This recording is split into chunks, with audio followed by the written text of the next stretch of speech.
108 Lacetti avtomobilimizni olib qoldik. Buni noodatiy kasali. Asosan 108 Lacettilarda ko'pincha uchrab turadi, zujjat remen uzib yuboradi. Bunda ham shunaqa muammo. 3 ta remen qo'yilgan, remenni o'zi shifdan tashqariga chiqarib oladi-da, keyin zujjat remenni uzib yuboradi. Shunaqa kasal bilan olib qolganmiz. Buni remontlarini boshladik.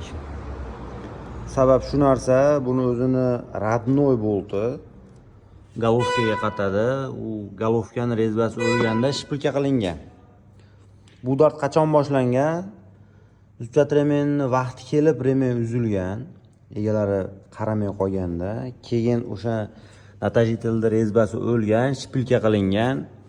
Natожитель golovkaga shunday yopishib, orasi o'ta tor holatda turishning o'rniga shpilka tashqariroqqa bo'lib qolgan. Shuni hisobiga remenni tashqariga surib, shkifga remen yarmini chiqarib yuboradigan bo'lib qolgan. Yarmida ishlagandan keyin remenni qornidan titib, zujjatni uzib yuboradigan bo'lib qolgan. Buni biz o'zini joyiga shpilka qildiramiz, boshqa iloji yo'q. Shu turishda golovkasini tushirmasdan shu natожитель joyiga idealniy qatadi, remen uzmaydi, joyidan remen chiqib ketmaydi.